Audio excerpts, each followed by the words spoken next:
오늘은 우리 순종과 공경이 효도입니다 라는 제목으로 함께 하나님의 말씀을 나눠보겠습니다. 오늘은 어버이 주일입니다. 어버이날이자 어버이 주일이죠. 어버이 주일은 우리를 낳아주시고 길러주신 부모님의 은혜에 감사드리며 또 그 은혜에 보답하며 살겠노라 다짐하는 날로 지키고 있습니다. 우리 부모님은 우리에게 이 땅에서 살아갈 수 있는 생명을 전달해 주신 전달자요. 또 이 땅 가운데서 우리가 잘 자랄 수 있도록 어떤 힘든 일도 마다하지 않고 마치 우리의 생명을 자기의 생명같이 아끼며 사랑해 주신 분이 바로 우리 부모님들입니다. 그리고 이 부모님의 마음은 자식이 아무리 나이가 많고 늙어도 변함이 없더라는 것이죠. 그래서 우리는 항상 이 부모의 은혜를 기억하며 감사하는 마음으로 그 은혜에 보답하는 삶을 살아가야 됩니다. 그것을 우리를 효도라고 말하죠. 여러분, 효도는 무엇이라고 생각하십니까? 부모님의 통장에 잔고를 차곡차곡 늘려드리는 것, 좋은 음식을 대접하고 좋은 곳에 여행을 시켜드리는 것, 여러분 그것이 효도일까요? 물론 이런 것들도 효도입니다. 왜냐하면 다 부모님의 은혜에 감사하는 마음으로 행하는 보답의 표현이기 때문입니다. 그런데 요즘은 이 효도에 대한 개념이 바뀌어져 가고 있습니다. 어떻게 바뀌어져 가고 있을까요? 예전에는 이 효도를 앞에서 말씀드린 것과 같이 주로 외적인 것들에 치중되어 있었는데 요즘은 이런 외적인 것들보다는 근본적인 것들에 더 치중하고 있다는 것을 볼 수 있다는 것입니다. 좀 더 구체적으로 말씀드리면 요즘은 부모로서의 권위를 지켜주고 그것을 세워주는 것을 효도로 생각한다는 것입니다. 여러분 참 아이러니하지 않습니까? 부모로서의 권위를 지켜주고 세워주는 것은 어찌 보면 너무나 당연한 것인데 이것을 효도라고 생각하는 시대가 되어가고 있다는 것이 납득이 잘 되지 않을 수도 있습니다. 그러나 오늘 우리 주변에 일어나고 있는 수많은 부모와 자녀 간의 문제를 보면 왜 부모의 권위를 지켜주고 세워주는 것이 효도라고 생각하는지를 충분히 이해할 수 있다는 것입니다. 여러분 오늘 이 시대에서 가장 큰 위기 중에 하나가 무엇일까요? 바로 가정이 붕괴되고 해체되는 가정의 위기입니다. 그런데 이렇게 가정이 위기를 맞게 되는 이유 중에 가장 큰 이유가 무엇입니까? 바로 부모의 권위가 무너지고 있기 때문이라는 것이죠. 가정이라는 공동체는 부모를 중심으로 돌아가게 되어 있습니다. 그리고 부모를 중심으로 돌아갈 때 그 가정을 질서 있는 가정이라고 말할 수 있는 것입니다. 그러기에 부모의 권위라는 것은 이 가정이라는 공동체의 질서를 세우고 유지하는 능력이라고 볼 수 있다는 것이죠. 그런데 지금 이 시대는 그 가정의 질서를 세우고 유지하는 능력인 이 부모의 권위가 무너지고 있다는 것입니다. 그로 인해 생겨난 결과가 무엇입니까? 가정의 질서가 깨어지고 가정이 무질서해지게 되는 것이죠. 부모의 역할을 감당하지 못하게 됩니다. 그래서 더 이상 부모가 부모로서 존중받지 못하는 시대가 되어가고 있다는 것입니다. 인터넷에 보니까 요즘 현대인들의 부모님에 대한 태도를 풍자한 글이 있었습니다. 이거를 보면 오늘 우리 부모님들의 권위가 얼마나 실추되어 있는지를 여실히 볼 수 있다는 것이죠. 한번 잘 들어보십시오. 애완동물 병이 나면 가축병원 달려가도 늙은 부모 병이 나면 그러려니 태어나고 10자식을 키운 부모 하나같이 키웠건만 10자식은 한 부모를 귀찮스레 여겨지네. 자식 위에 쓰는 돈은 아낌없이 쓰건만은 부모 위에 쓰는 돈은 하나둘씩 따져보네. 자식들은 손을 잡고 외출외식을 하건만은 늙은 부모 위에서는 외출 한번 하지 않네. 자식들이 장난하면 싱글벙글 웃으면서 부모님이 훈계하면 듣기 싫은 표정이네. 시끄러운 아이 소리 잘한다고 손뼉치며 부모님의 회심 소리 듣기 싫어 빈정대네. 과자 봉지 들고 와서 아이 손에 쥐어주나 부모 위에 고기 한번 사올 줄을 모르도다. 여러분 이것이 오늘 이 시대를 살아가고 있는 우리 부모님들의 현 주소라는 겁니다. 여러분, 이렇게 부모의 권위가 무너지고 상실되어가는 이 시대에 아무리 용돈을 많이 들인들, 아무리 좋은 음식을 대접하고 좋은 곳에 여행을 보내드린다고 한들 그것이 정말 효도일까요? 어쩌면 이것은 우리가 생각하는 우리의 효도일지 모릅니다. 그러나 우리 부모님들의 생각은 다를 수 있다는 것이죠. 어쩌면 우리 부모님들의 효도는 아무것도 주지 않더라도, 좋은 음식, 좋은 곳 여행시켜 주지 못하더라도 그저 자녀들에게 여전히 자신이 부모임을 느낄 수 있도록, 여전히 자녀들에게 부모로서의 권위가 지켜지고 살아있음을 느낄 수 있도록 해드리는 그것이 어쩌면 우리 부모님들이 생각하시고 원하시는 진정한 효도일 수 있다는 것입니다. 저는 이런 맥락에서 이 시대에 무너져가고 있는 우리 부모님들의 권위를 지켜드리고, 이 무너져가고 있는 부모님들의 권위를 회복시켜드리는 이런 진정한 효도를 구현해 가기 위해 우리가 꼭 실천해야 될 그 두 가지를 오늘 말씀을 통해 함께 나누어 보고자 합니다. 첫 번째, 우리가 부모의 권위를 지켜드리고 회복시키기 위한 진정한 효도를 하기 위해서는 주 안에서 부모에게 순종해야 한다는 것입니다. 오늘 보면 1절을 보면 자녀들아 주 안에서 너희 부모에게 순종하라, 이것이 옳으니라 라고 말씀하고 있습니다. 여기에 보면 부모에게 순종하는 것이 옳다고 말하고 있습니다. 이 옳다라는 것은 윤리적으로 도덕적으로 옳다라는 것이 아닙니다. 이것은 영적인 것, 하나님의 창조 질서에 옳다라는 것입니다. 그러니까 하나님께서는 태초에 설정해 놓으신 여러 질서들이 있는데 그 중에 하나가 바로 부모님께 순종하는 것이라는 말입니다. 그런데 정말 안타깝고 가슴 아픈 것은 이런 하나님의 창조 질서에 옳은 것인 이 부모님에게 순종하는 것이 오늘 이 시대에서 점점 그 자취를 감추고 있다는 것입니다. 이렇게 부모님께 순종하는 것은 점점 그 자취를 감추고 있는데 대신에 점점 그 자취를 나타내는 것도 있다는 것이죠. 무엇일까요? 바로 부모님을 거역하는 것입니다. 디모데후서 3장에 보면 말세에 하나님을 대적하는 현상들에 대해서 열거하는 내용들이 나옵니다. 그 중에 3장 2절을 보면 이렇게 말합니다. 사람들이 자기를 사랑하며 돈을 사랑하며 자랑하며 교만하며 비방하며 부모를 거역하며 감사하지 아니하며 거룩하지 아니하며. 여러분, 말세에 하나님을 대적하는 현상들의 하나가 무엇이라고 말합니까? 부모를 거역하라는 것이라는 겁니다. 또한 로마서 1장에 보면 하나님을 마음에 두기 싫어하는 자들에게 나타나는 모습들에 대해서 쭉 이야기를 하고 있는데요. 그 중에 하나를 로마서 1장 30절에서 이렇게 말하고 있습니다. 비방하는 자요, 하나님께서 미워하는 자요, 능욕하는 자요, 교만한 자요, 자랑하는 자요, 악을 도모하는 자요, 부모를 거역하는 자요.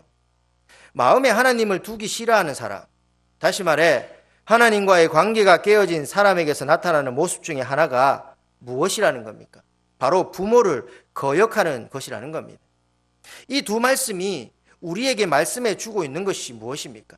부모에게 순종하는 것은 단순히 도덕적인 거나 윤리적인 것이 아니라 영적인 것이라는 것을 우리에게 말씀해 주고 있다는 것입니다.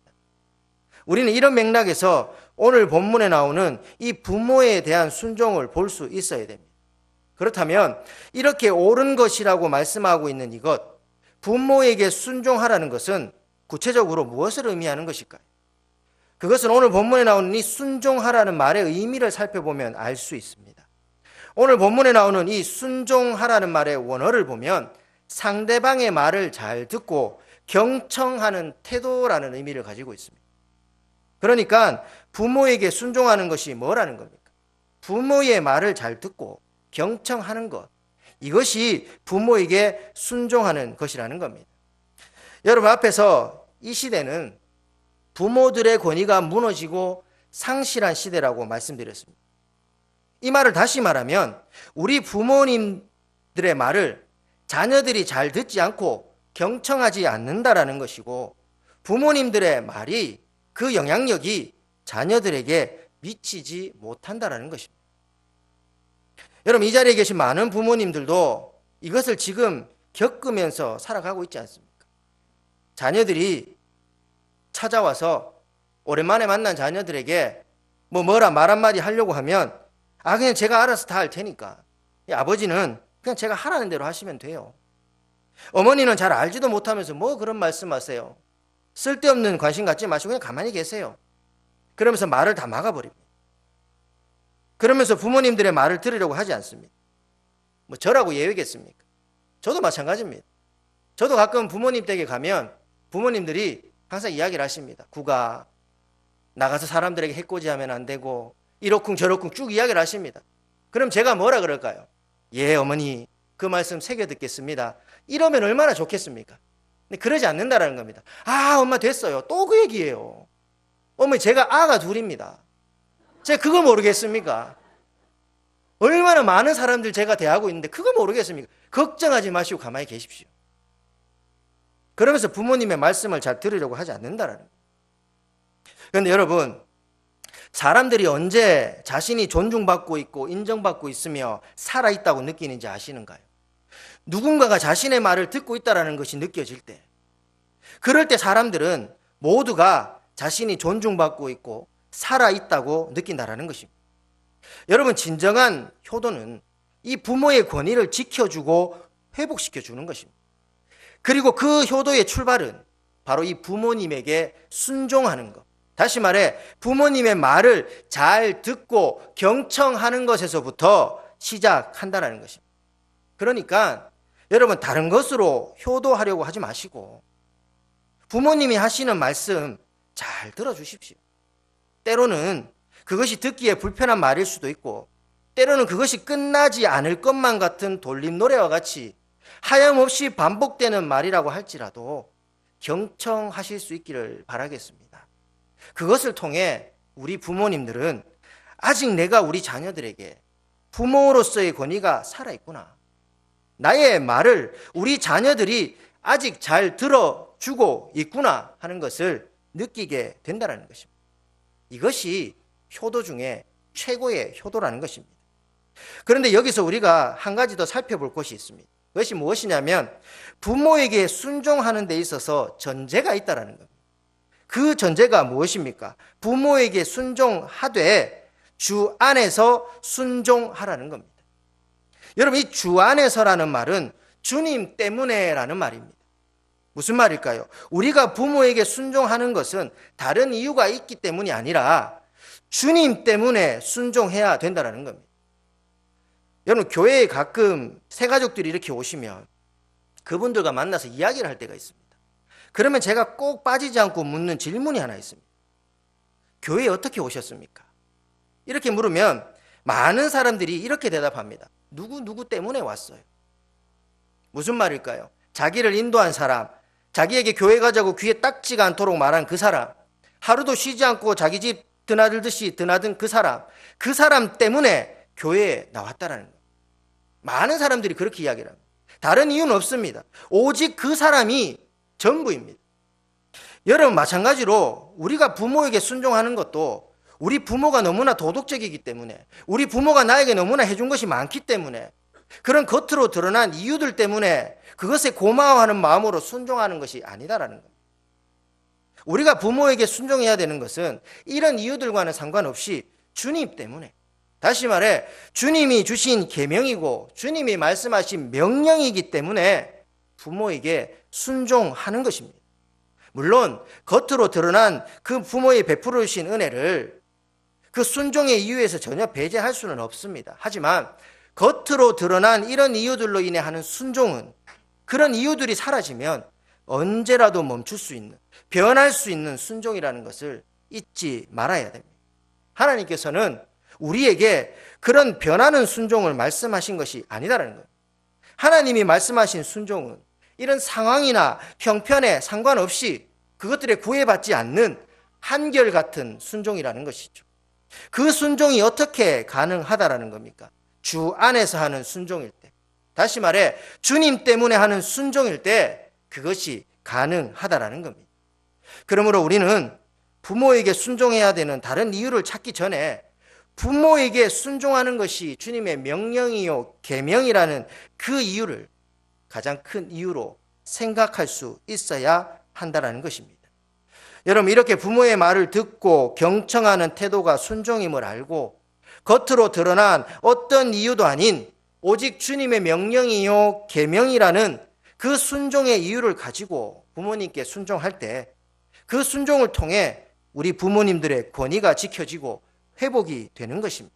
이것이 효도라는 겁니다. 그러므로 이 순종의 실천을 통해 이 시대에 무너져가는 우리 모든 부모님들의 권위를 지켜드리고 회복시켜드리는 이 진정한 효도를 구현해가는 우리 모든 성도님들이 되시기를 주님의 이름으로 축복합니다.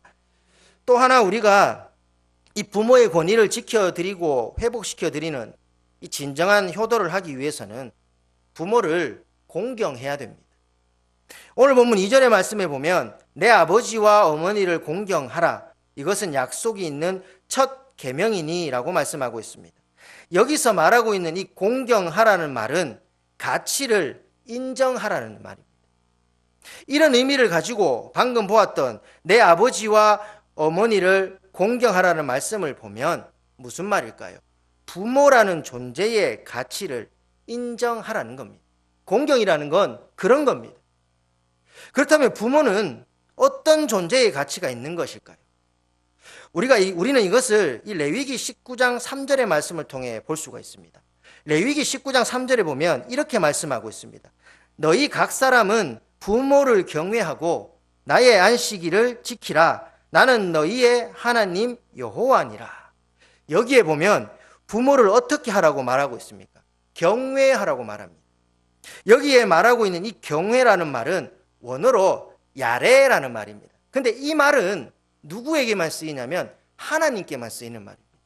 하나님이 목적으로 쓰일 때, 하나님과 관련된 용어로 쓰일 때 이 야레라는 말을 쓴다라는 것이죠. 그런데 이 하나님께만 사용되는 단어인 야레를 부모를 공경하는 말에 사용하고 있다라는 것은 여러분 무엇을 의미하는 것일까요? 그것은 앞에서 제가 말씀드린 그 부모에게 순종하는 것과 마찬가지로 부모를 공경하는 건 역시 도덕적이거나 윤리적인 것이 아니라 영적인 것이라는 의미입니다. 그렇다면 이것을 통해 우리에게 가르쳐 주고자 하는 것이 무엇일까요? 그것은 부모를 이 하나님을 대하는 무게감으로 대하라는 겁니다. 다시 말해 부모들을 가볍게 여기지 말고 부모들을 없이 여기지 말고 부모들을 무시하지 말라라는 겁니다.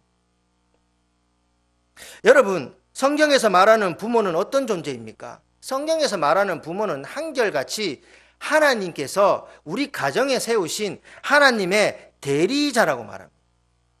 여러분, 우리 중에 하나님을 가볍게 여기는 사람이 있습니까? 하나님을 없이 여기시는 분들 계시는가요? 없잖아요. 그렇기 때문에 부모를 가볍게 여기지 말고 없이 여기지 말라는 말은 하나님을 대하듯이 같은 무게로 우리 부모를 대하라는 겁니다. 여러분, 이것이 바로 하나님께만 사용되는 단어인 이 야레라는 것을 통해 우리에게 가르쳐 주고자 한다는 것이죠. 여러분, 우리는 여기서 굉장히 많은 것을 깨닫게 됩니다. 여러분, 우리가 범하고 있는 그 잘못된 오류 중에 하나가 뭘까요? 특히 이 연세 많이 드신 부모님들을 모시고 사는 자녀들이 가지고 있는 치명적인 결함이 있습니다. 그게 뭘까요?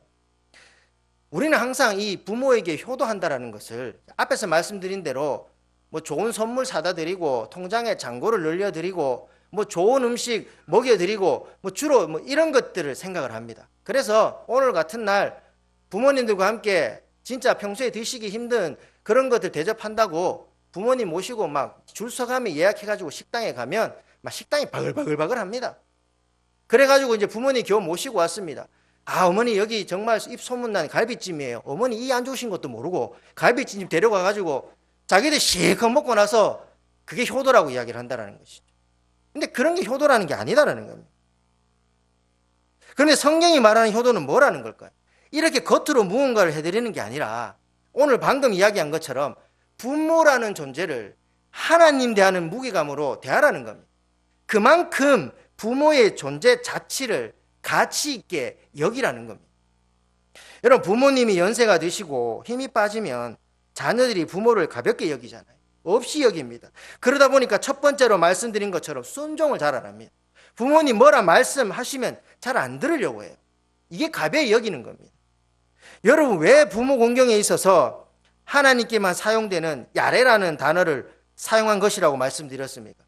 하나님을 대하듯이 하나님의 무게감으로 부모를 대하라는 것을 가르쳐주기 위해 그것을 사용했다고 말씀드렸습니다. 이 자리에 계신 많은 자녀 여러분, 우리 부모님들은 어떠한 것들로 인해 가치를 인정받는 존재가 아니라는 것을 꼭 기억하셔야 됩니다. 얼마나 많은 재산을 가지고 있는지, 얼마나 많은 것을 배웠는지, 사회적으로 얼마나 큰 명성을 얻었는지, 이러한 것들로 인해 부모의 가치가 결정되는 것이 아니다라는 겁니다. 부모는 부모 그 존재하는 그 자체로서 가치가 있다라는 것입니다. 제가 이 말의 의미를 잘 보여주는 이야기를 하나 소개해 드리겠습니다. 미국 하와이에서 활동하는 이 다이애나라고 하는 사진 작가가 있습니다. 이 다이애나라고 하는 사진 작가는 2003년도부터 노숙자들의 실태를 이 사진으로 찍으면서 그 노숙자들의 문제를 해결하기 위해 일을 하는 사람이었습니다. 그런데 이 다이애나에게는 아픔이 있습니다. 그것은 이 어렸을 때 부모님의 이혼으로 아버지가 없이 자랐다는 겁니다. 그러던 어느 날 이 할머니에게서 놀라운 이야기를 듣게 됩니다. 무슨 이야기냐면 어렸을 때 이혼으로 인해 단 한 번도 만나지 못했던 아버지가 자신이 그동안 찍어온 그 사람들처럼 노숙자로 살고 있다는 겁니다. 이 말을 듣는 다이애나가 아버지를 찾아 나섭니다. 그리고 아버지를 만납니다. 그런데 그렇게 만난 아버지의 모습은 너무나 충격적이었습니다. 옷도 제대로 갖춰 입지 못한 헐벗은 모습에 용기를 내어 아버지를 불렀지만 반응조차 할 수 없을 정도로 심각한 정신질환을 앓고 있었던 것이죠. 그러나 이 다이애나는 포기하거나 절망하지 않았습니다. 오히려 그 순간에 사진 작가로서 자신이 해야 될 일이 무엇인가를 생각했습니다. 그리고 지금의 이 사실을 기록으로 남겨야 한다는 것을 생각해냈습니다. 그래서 열심히 사진으로 그 아버지의 모습을 카메라에 담기 시작했습니다. 그런데 어느 날부터인가 이 아버지가 보이지 않는 것입니다. 그러던 중에 전화를 한 통 받게 됩니다. 아버지가 길에서 심장마비로 쓰러지셨는데 다른 행인의 도움을 받아 병원으로 후송되었다는 것이죠. 그래서 곧장 병원으로 달려가서 그 침상에 누워있는 초췌해진 아버지의 모습을 봤습니다. 너무나 가슴 아파 더 이상 볼 수 없어서 이제 병실을 떠나려고 하는데 순간 기적이 일어났습니다. 그 아버지가 그 다이애나의 이름을 부른 것입니다. 그 후로 아버지는 정신적으로, 신체적으로, 사회적으로 호전되어 갔습니다. 그리고 지금은 택시 운전사가 되기 위해서 재활과 학업을 병행하고 있고 얼마 전에는 이제 택시 운전을 하기 위해 운전면허까지 땄다고 합니다. 여러분 한번 보십시오. 만약 이 다이애나라고 하는 사진 작가가 아버지를 존재 그 자체가 아닌 다른 것의 가치를 두었다면, 아버지의 외형이나 아버지의 삶의 가치를 두었다면 아버지의 이러한 변화는 결코 있을 수 없었을 것입니다. 하지만 다이애나에게 그 아버지라는 가치는 다른 어떠한 것도 아닌 그 존재 자체로 가치가 있었던 것이죠. 그러자 자신을 떠나버린 것도, 길거리에서 노숙하는 것도, 앓고 있던 정신질환도 다이애나에게는 아무것도 문제가 되지 않았습니다. 그저 존재 자체로 충분히 아버지는 소중하고 가치가 있었기 때문이라는 것이죠. 여러분, 부모는 이렇게 존재 그 자체로 가치 있는 것입니다. 여러분, 사람들이 이것을 언제 가장 많이 느끼는지 아십니까? 부모님이 돌아가신 후에, 부모님을 떠나 보내고 난 후에 그때 가장 많이 느낀다라는 겁니다. 부모님을 떠나보낸 사람들이 가장 공통적으로 하는 말이 이겁니다. 살아 생전에는 몰랐는데 떠나보내고 나니까 계신 것만으로도 얼마나 감사하든지. 무슨 말입니까? 부모님이 살아 계실 때는 존재 그 자체의 가치를 알지 못했는데 떠나보내고 나니까 부모님의 존재 그 자체가 얼마나 가치 있는지를 알게 되었다는 겁니다. 여러분, 이 말은 부모님을 떠나보낸 모든 자녀들이 공통적으로 하는 말입니다. 이 자리에 함께하고 있는 저와 여러분들도 동일하게 하게 될 말이라는 겁니다. 그런데 이것을 그때 가서 깨닫고 그때 가서 하는 것이 아니라 오늘 이 순간, 오늘 이 자리에서 그것을 깨닫고 말할 수 있어야 된다는 겁니다. 혹시 부모님이 살아계시다면 여러분 꼭 찾아뵙고 말씀드리십시오. 아버지, 어머니, 그저 이렇게 계셔 주신 것만으로도 너무 감사드립니다. 그리고 혹시 부모님들이 이 땅을 다 떠나가셨다면 오늘 우리에게 주신 영적 부모님들이 있지 않습니까? 우리 교회에 계신 많은 영적 부모님들께 말씀드리십시오. 집사님, 권사님, 장로님, 이렇게 함께 예배의 자리에 계셔 주신 것만 해도 너무나 감사드립니다. 왜 그들에게 우리가 이 말씀을 드려야 되는 걸까요? 그들이 계셨기에 오늘 우리가 있을 수 있는 것이고, 그들이 계셨기에 오늘 우리 신흥교회가 있을 수 있게 되었던 것입니다. 그렇기 때문에 이 모든 분들의 존재 그 자체로서의 가치를 인정해 주는 것이 바로 마땅히 행해야 될 우리 자녀의 모습이라는 것이죠. 잠언 23장 22절에 보면 이렇게 말씀하고 있습니다. 너를 낳은 아비에게 청종하고 내 늙은 어미를 경히 여기지 말라. 여러분, 이 말씀 속에 오늘 제가 말씀드린 그 진정한 효도의 모습이 다 들어있지 않습니까? 이렇게 부모의 말씀을 청종하는 순종을 통해 그 존재 자체를 가치 있게 여기는 공경을 통해 우리 부모님들의 권위가 지켜지고 회복되는 것입니다. 그리고 이것이 바로 성경이 말하는 진정한 효도라는 것이죠. 오늘 어버이 주일을 맞아 함께 예배 드리는 이 시대의 모든 부모님들과 모든 자녀 여러분, 오늘 하나님이 말씀하신 이 말씀을 꼭 기억하시고 우리 자녀들은 부모님의 말씀을 경청함으로 부모님께 순종하시고 우리의 부모님들을 하나님을 대하듯이 그 무게감으로 우리 부모님들을 대하시고 공경하십시오. 그래서 이 시대에 무너져가고 있는 우리 모든 부모님들의 영적, 육적 권위를 지키고 회복해야 하는 그 진정한 효도를 구현해 나감으로써 하나님께서 약속하신 축복, 내가 잘되고 땅에서 장수하리라는 이 은혜의 축복이 임하게 되는 우리 모든 신은의 자녀들과 성도님들이 되시기를 주님의 이름으로 축복합니다. 아멘. 기도하겠습니다. 거룩하신 하나님, 참으로 감사드립니다. 오늘도 주님 주신 은혜로 하나님만을 예배하는 영광스러운 예배에 참여하게 하심도 감사드립니다. 오늘도 생명의 말씀, 능력의 말씀을 주셨사오니 이 주신 말씀 붙들고 이 한 주를 살아가기를 원합니다. 특별히 자녀들을 위해 한평생 수고하고 헌신하신 모든 이 땅의 부모님들을 축복하여 주시고 그 부모님들에게 속한 모든 자녀들이 부모들의 말을 경청함으로 순종하게 하시고 부모를 가벼이 여기지 않고 하나님을 대하는 무거움으로 부모를 대하는 그 공경을 통해 부모의 권위를 지키고 회복하는 진정한 효도를 구현해 갈 수 있도록 하나님 인도하여 주시옵소서. 그래야 부모님께 순종하며 부모님을 공경하는 자들에게 주실 하나님의 그 축복이 우리 신은의 모든 가정 위에 충만하게 임할 수 있도록 하나님 역사하여 주시옵소서. 거룩하신 예수님의 이름으로 기도드립니다. 아멘.